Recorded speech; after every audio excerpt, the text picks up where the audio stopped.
"Your Majesty, midnight has never knelt for anyone but you." The words disappeared into a silence, so complete that Claire Morgan could hear the winter banners moving above Ravencrest Palace. Nearly 90 feet separated the royal platform from the servants' gate, yet somehow the Alpha King's enormous black warhorse had crossed every inch of it without answering a single command. Now Midnight stood before Claire while she held the worn suitcase containing everything she owned. She was supposed to be leaving. Instead, hundreds of guests at the royal founding ceremony were watching the horse lower his head toward the rejected Omega the palace had just dismissed. Across the courtyard, Alpha King Ethan Blackwood stood beside Midnight's empty ceremonial position, his expression unreadable. Stable Master Richard Hayes looked stunned. Claire did not reach for the horse. "You should go back," she whispered. Midnight remained still. Then one powerful front leg slowly began to bend. 3 weeks earlier, Claire had arrived at Ravencrest beneath a gray January sky with the same suitcase and a document titled Royal Employment Transfer. Pine Hollow Pack had chosen careful language. They had not written banishment. They had not written unwanted. They certainly had not written the truth. 7 months earlier, Claire's fated mate, Logan Pierce, had rejected their bond after deciding that marrying into a respected Beta family would offer him a better future. Claire had accepted his decision without begging. Pine Hollow had been less willing to accept what she became afterward, a visible reminder that fate did not always create beautiful endings. Invitations stopped. Conversations changed when she entered rooms. Eventually, the council announced that Ravencrest needed additional stable workers. "It's an opportunity," Elder Martin had told her. Claire had looked at the one-way transportation papers. "Can I refuse?" His silence had answered everything. The palace driver dropped her outside the royal stables shortly after 8 in the morning. Frost covered the long cedar roof, and warm golden light spilled through tall windows. Claire had barely lifted her suitcase when a broad-shouldered man in his late 40s approached. "Claire Morgan." "Yes." "Richard Hayes, head stable master." His gaze moved over her plain brown coat and practical boots. "Experience?" "My uncle kept horses. I helped him through college. Royal horses aren't pasture pets." Claire met his eyes calmly. "I didn't expect them to be." Richard handed her a work schedule and led her inside. The stable stretched nearly 200 feet, lined with polished darkwood stalls and silver nameplates. "You'll clean stalls, prepare feed, organize tack, and stay where you're assigned." He stopped halfway down the aisle. "One rule matters more than the others." Claire followed his gaze toward the far end, where several empty stalls created a wide gap around stall 12. A silver royal crest marked its heavy door. "Stay away from Midnight. The king's horse." "Warhorse," Richard corrected. "He doesn't tolerate unfamiliar people." Claire nodded. "Then I won't bother him." That evening, long after the other workers left for dinner, Claire carried folded blankets toward storage. As she passed stall 12, a quiet breath came from the shadows. She stopped almost 12 feet away. Midnight watched her over the door. Claire did not move closer. "Relax," she murmured. "I know what it feels like when people decide they don't want you around." Midnight's ears turned toward her voice. Claire gave him a tired smile and continued walking. Behind her, the horse stepped silently to the front of stall 12 and watched the rejected Omega until she disappeared from sight. Claire's first week at Ravencrest began before sunrise, when the palace windows were still dark and frost silvered the stable courtyard. By 5:30 each morning, she was carrying feed buckets down the aisle, replacing bedding, polishing tack, and learning the habits of horses that seemed easier to understand than people. A chestnut mare named Ruby nudged anyone carrying apples. Jasper disliked having his blanket fastened too quickly. An older gray gelding refused breakfast whenever his water bucket was not freshly filled. Claire remembered everything. Horses never asked why Logan Pierce had rejected her. They never looked at her as though someone else's decision had reduced her value. They only noticed whether her hands were gentle and whether she paid attention. Stall 12 remained different. Richard had made the rule clear, and Claire respected it. Still, she began noticing Midnight whenever her work brought her near the far aisle. 2 senior handlers managed him each morning. They were experienced men, but they approached the enormous black horse with the same expectation every time. Forward, Midnight. Stand. Easy. Take the bridle. Midnight sometimes cooperated. Other times, his head rose and his breathing quickened. When a third handler joined them, the tension became obvious. Stubborn again, one man muttered. Claire was stacking blankets nearly 20 feet away. Maybe he wants more room, she said without thinking. Richard looked up from his clipboard. Did someone ask for your assessment? Claire immediately returned to the blankets. No, then remember your assignment. Yes, sir. But that evening, long after the handlers left, Claire passed stall 12 and found Midnight pacing behind the door. She stopped 12 feet away. Bad day. The horse turned toward her. Claire glanced at the overturned bucket beside the tack cabinet, then sat down. She pulled a paperback novel from her coat pocket. Don't worry, I'm not coming closer. Midnight watched her. Claire opened the book and read silently for several minutes. Gradually, the horse stopped pacing.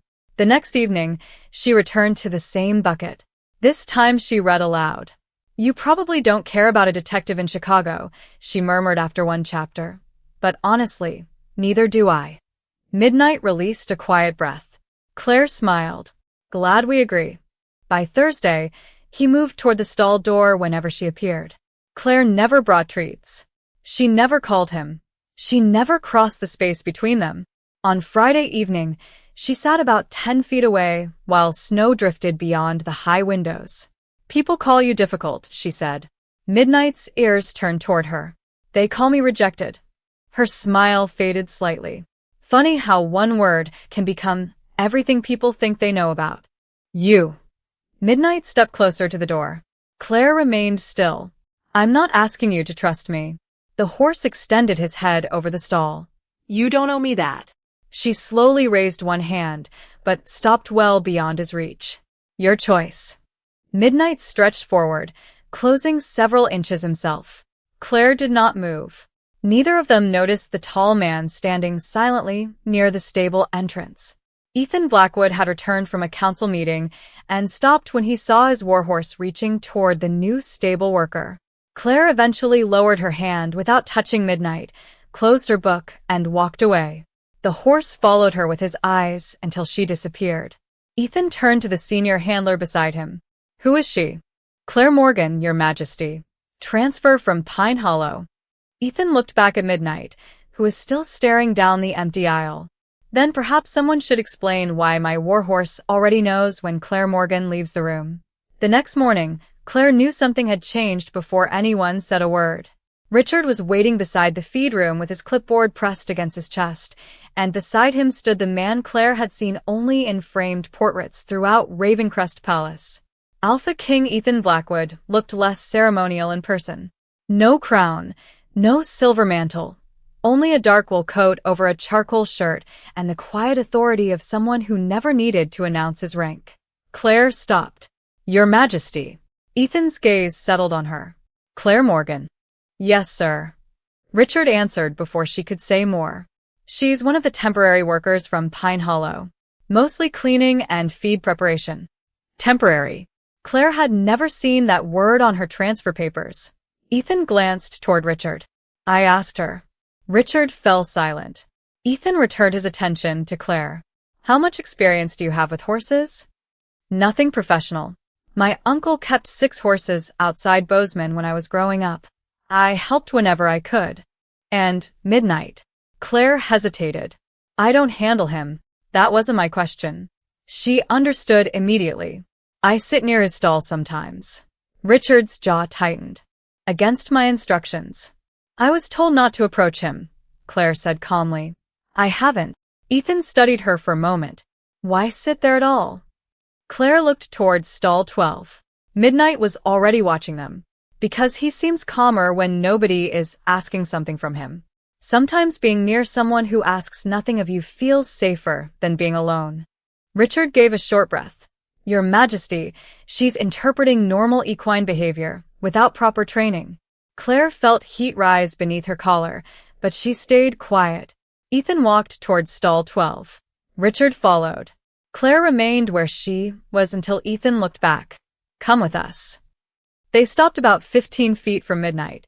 The warhorse immediately lifted his head. A handler approached with a bridle. Midnight shifted backward. Another man stepped toward the opposite side. His breathing quickened. Claire watched his ears, his shoulders, the way his attention moved between three people. Stop, Ethan said. Everyone froze. He looked at Claire. What do you see? Richard frowned. Your Majesty. I'm asking her. Claire swallowed. Too many people. Anything else? Everyone is waiting for him to resist.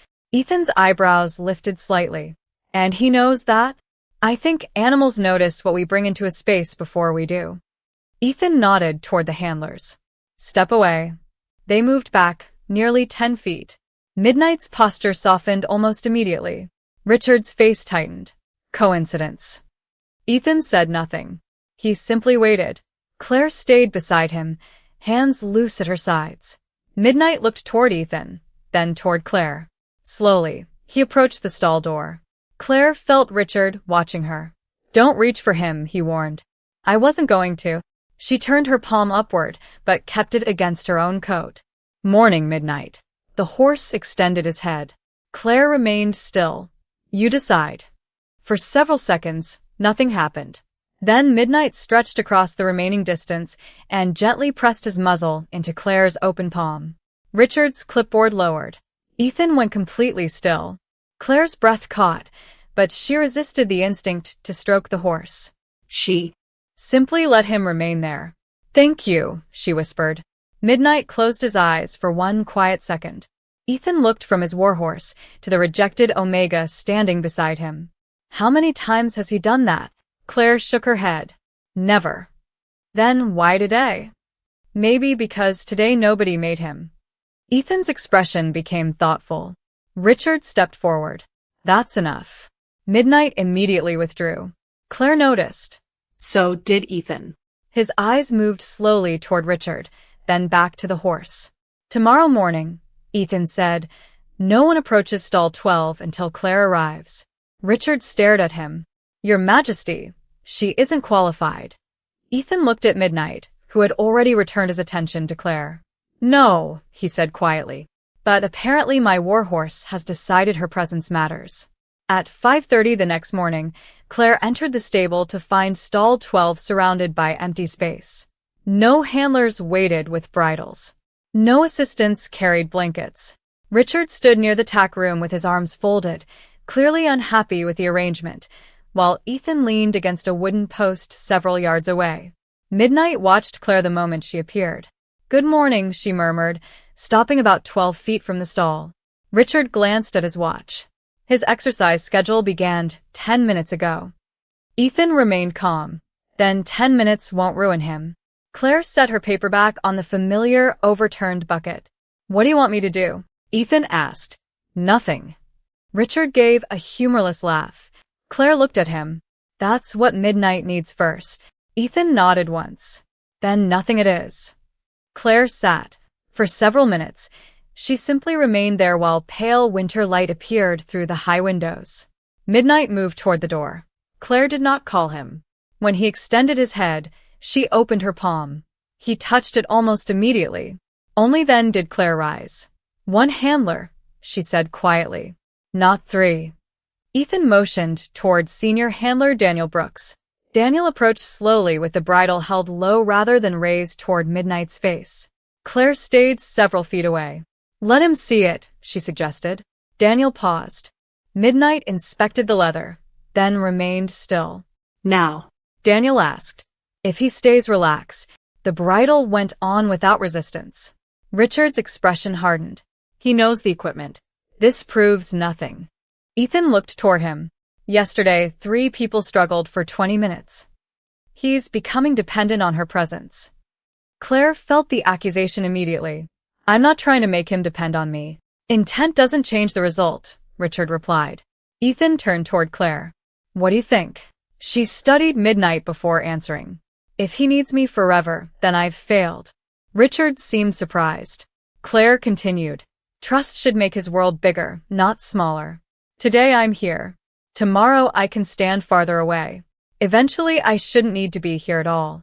Ethan's attention sharpened. You've thought about this. I know what dependence feels like. Claire regretted the words as soon as they escaped. Ethan did not press her, but his expression softened. Your former mate? Richard looked suddenly interested. Claire kept her eyes on Midnight. After Logan rejected me, I spent weeks wondering what I could change, so he might reconsider.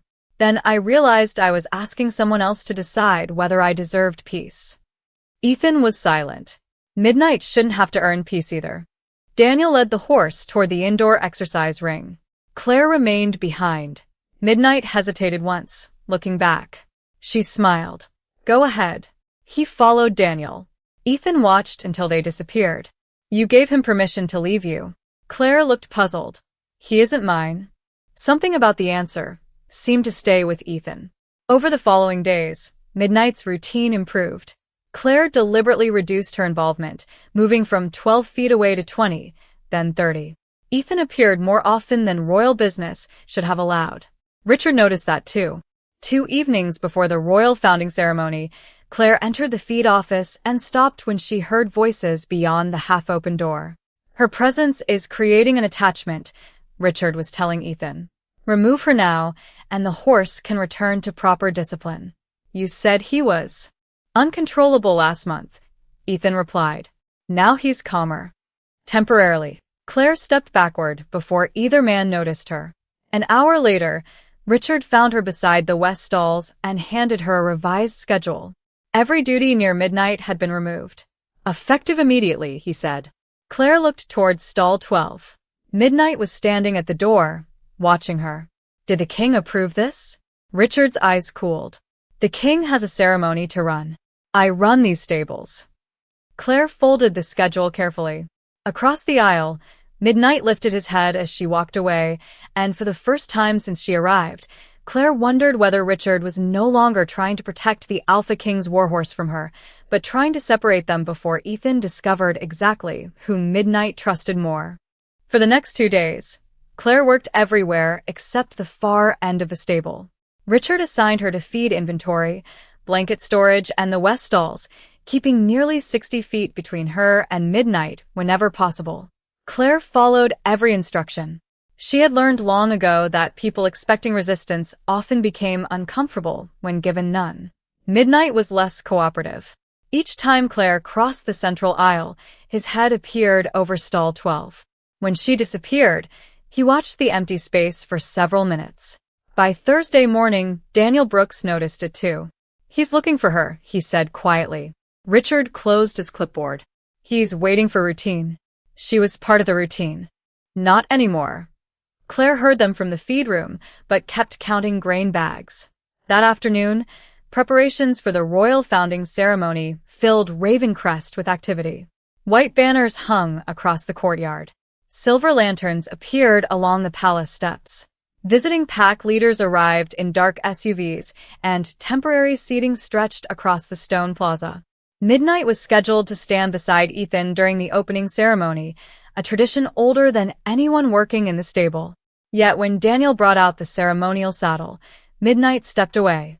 Daniel waited, then tried again, without forcing him. Midnight remained unsettled. Get another handler, Richard ordered. Claire looked up from 20 yards away. Please don't. Richard turned. You are not involved.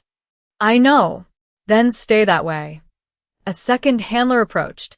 Midnight's attention shifted rapidly between them. Claire could see the familiar tension returning. Ethan entered from the courtyard before Richard could call anyone else. What happened? Nothing unusual, Richard said. He's distracted. Ethan's gaze moved toward Claire. Has she worked with him today? No. Yesterday? No. Ethan looked directly at Richard. Why? Richard's pause lasted half a second too long. I reduced unnecessary contact before the ceremony. I told you to let her continue.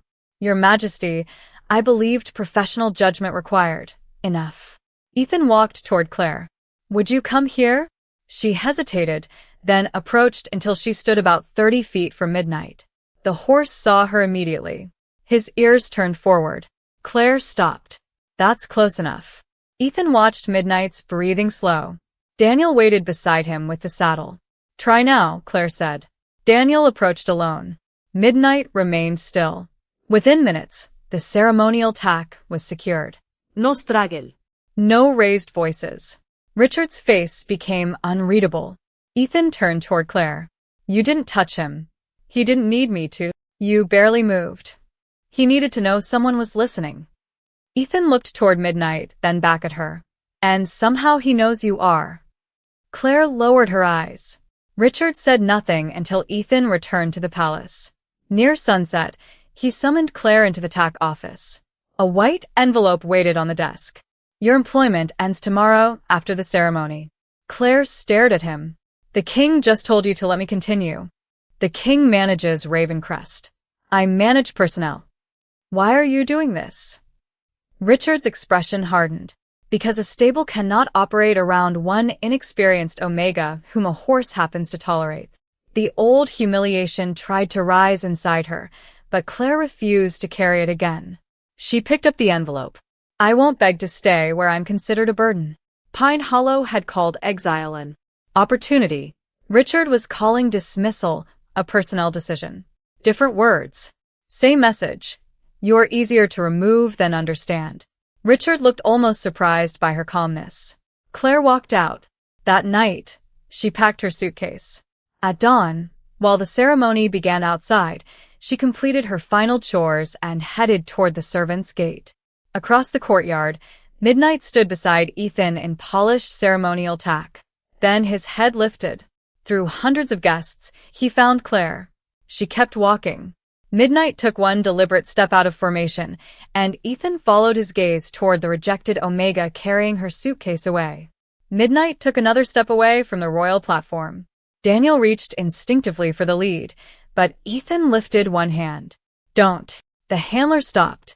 Across the courtyard, Claire was less than 40 feet from the servants' gate when she heard the sudden silence behind her. She kept walking for 2 more steps before something inside her made her turn. Midnight was staring directly at her.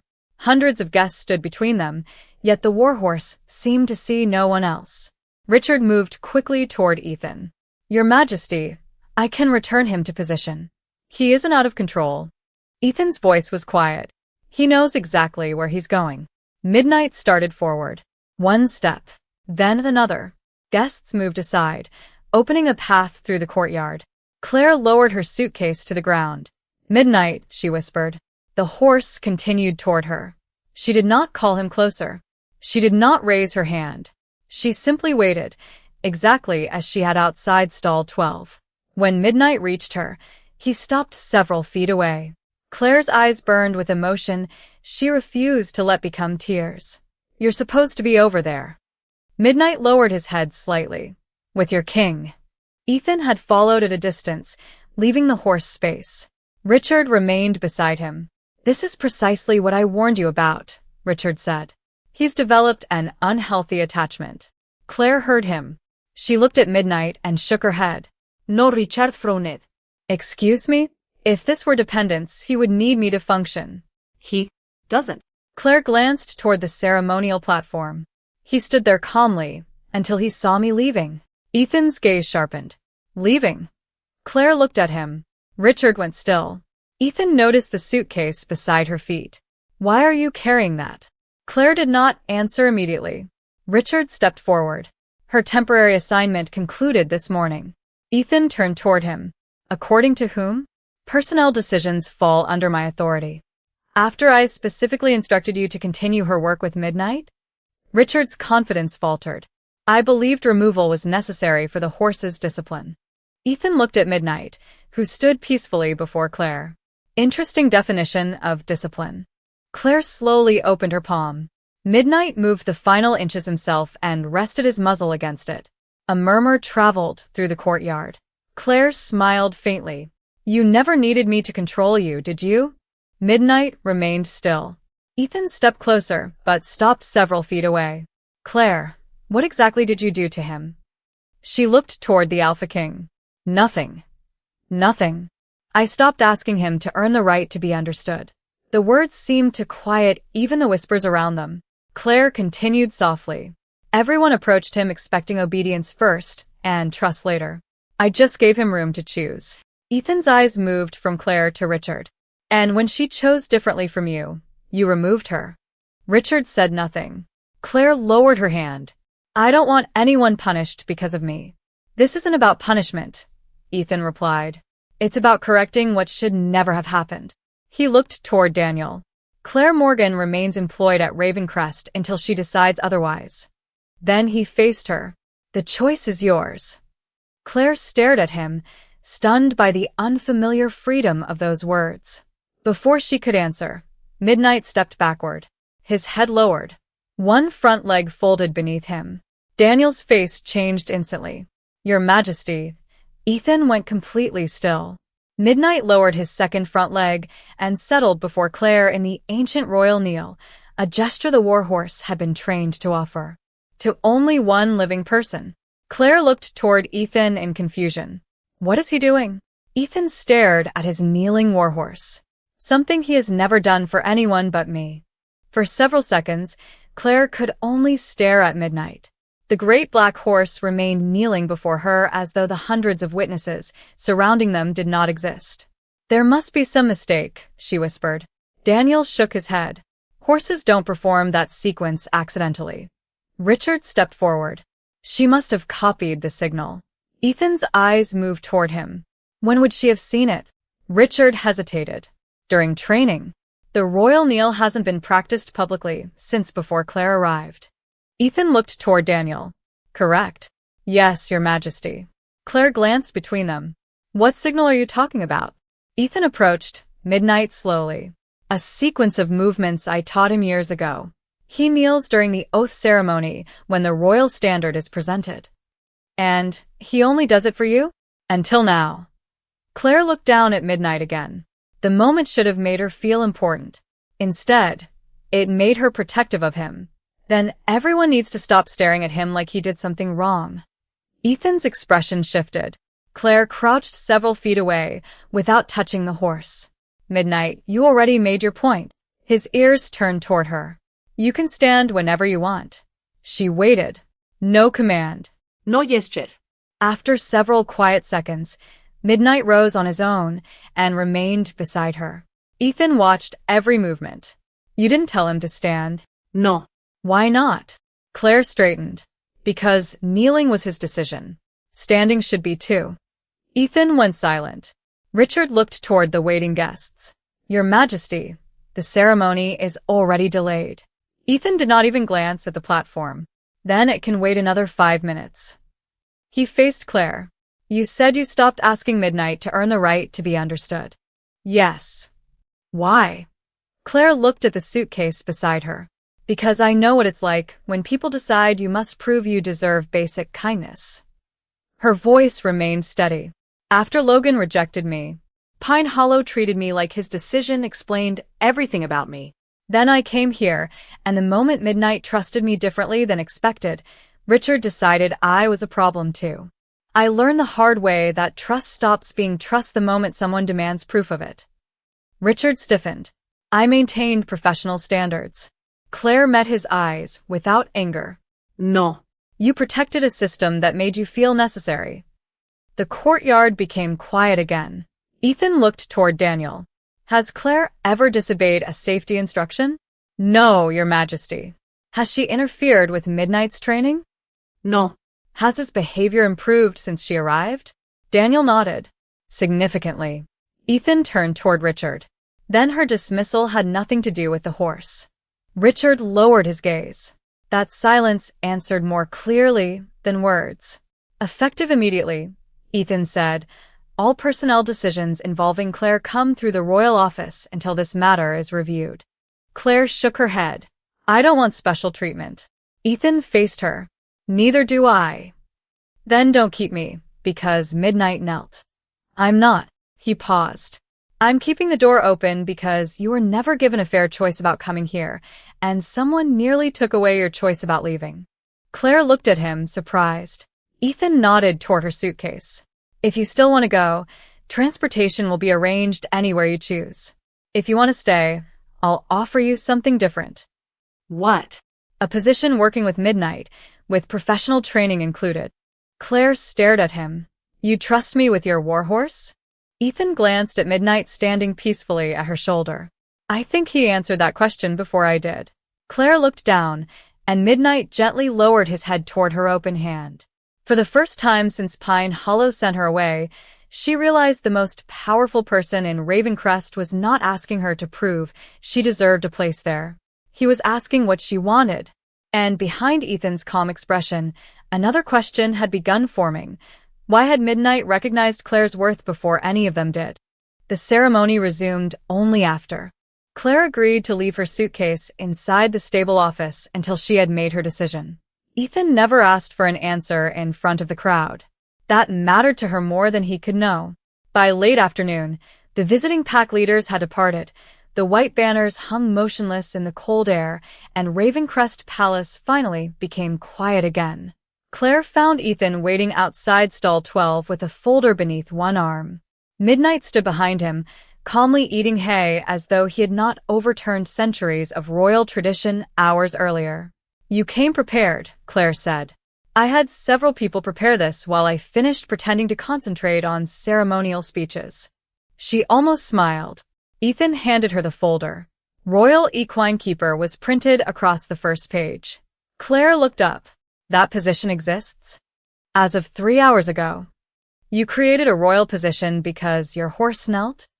No. Ethan's answer came immediately. Midnight forced me to notice something my stable administration should have noticed already. Claire opened the folder. The position included wages, housing, formal equine behavior courses, certification expenses, and supervised training under outside specialists. You're paying for professional education? You said yourself that instinct isn't qualification. Richard said that. He happened to be right about one thing. Claire gave him a look. Ethan's mouth curved faintly. The difference is that lack of training can be corrected. Lack of empathy is harder. Claire closed the folder.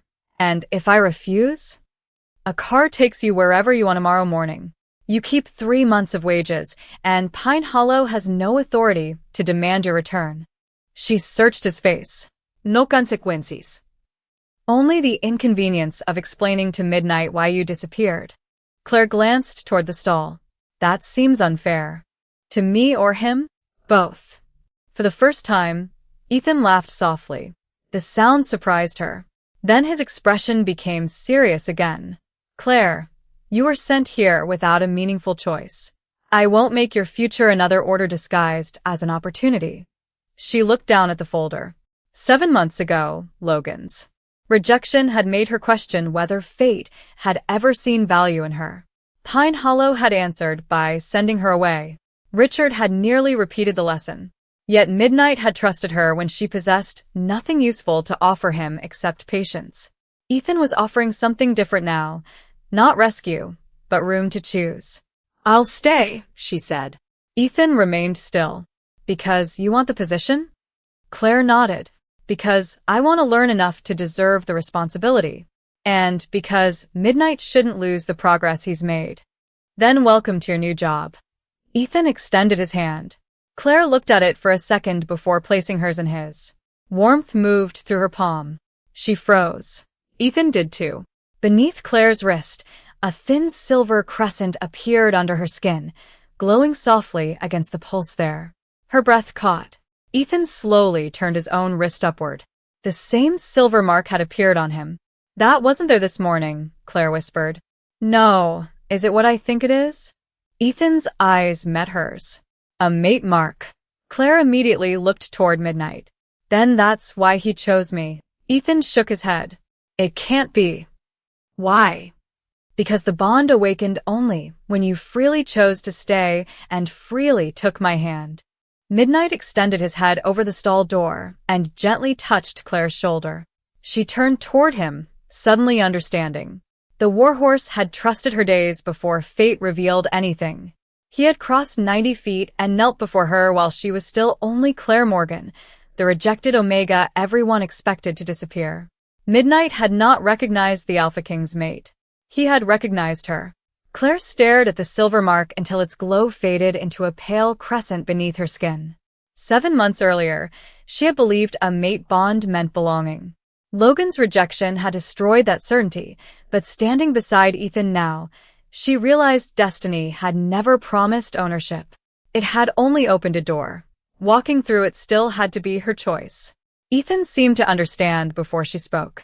"This changes nothing about your position," he said. Claire looked up. "Nothing.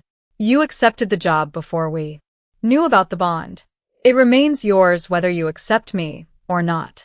The simplicity of his answer unsettled something inside her in the gentlest way. Most alphas wouldn't say that. Then most alphas should learn better manners. Claire laughed softly. Midnight lifted his head as if the sound interested him. Ethan glanced toward the horse. "Apparently, I'm still being evaluated. He has high standards." "I notice." Claire looked at Ethan again. "I need time." "Take it. You won't announce anything?" "Not without your permission." For once, fate had spoken without taking her voice away. Spring arrived slowly at Crest.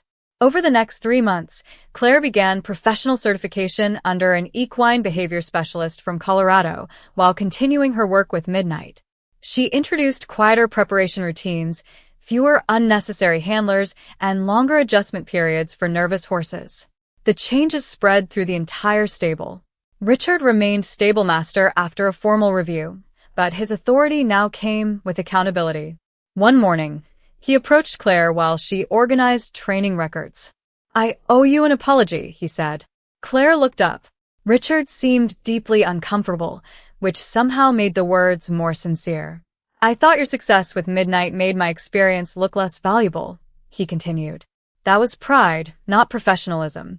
Claire closed the folder. "Thank you for saying it." She did not pretend the apology erased everything. She simply allowed it to be what it was, a beginning. Pine Hollow eventually sent a letter congratulating Claire on her royal appointment and inviting her home for a ceremony honoring her achievement. She read it beside stall 12, then folded it carefully. "Going?" Ethan asked from the aisle. "No, because you're angry?" Claire considered that. "Because I don't need them to celebrate me now that someone important noticed me." Ethan smiled faintly. "Someone?" Claire nodded toward Midnight. "Obviously him." Ethan placed a hand over his heart in exaggerated disappointment. "I'm beginning to understand my position in this relationship." By early April, Claire no longer lived above the carriage house. She had accepted a small cottage near the royal stable with a porch overlooking the meadow. She and Ethan spent mornings drinking coffee there, talking about ordinary things rather than crowns, pack politics, or destiny. He never hurried her. That patience slowly became the reason she stopped wanting distance. One bright morning, Claire walked Midnight into the meadow while Ethan waited near the fence. The horse wandered between them, then lowered his head toward Claire's shoulder. "Do you know what I finally understand?" she asked. Ethan waited. "Midnight didn't kneel because I was your mate." "No, he didn't know what I would become here." "Neither did I." Claire rested her palm against Midnight's muzzle. "He trusted me when I had no title, no future at Crest, and no reason to believe anyone would choose me." Ethan stepped closer, but stopped before reaching her. He wasn't the only one who learned. Claire turned. Ethan offered his hand, just as he had months earlier. He did not take hers. He waited. Claire smiled and closed the distance herself. Their fingers met, and the silver crescents beneath their wrists warmed gently in the morning light. "This time," Claire whispered, "I choose it." Ethan's expression softened. "So do I." By then, Claire understood what Midnight had been teaching them from the beginning. Real strength did not demand trust. Real love did not erase choice. And worth was never something another person could grant or take away. Midnight released a peaceful breath beside them. Claire had arrived at Crest carrying a suitcase and someone else's rejection.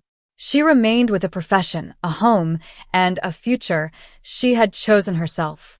Destiny had eventually found her, but kindness had recognized her first, through the quiet trust of a warhorse who had looked at a rejected Omega and seen someone worthy long before the rest of the kingdom learned to do the same.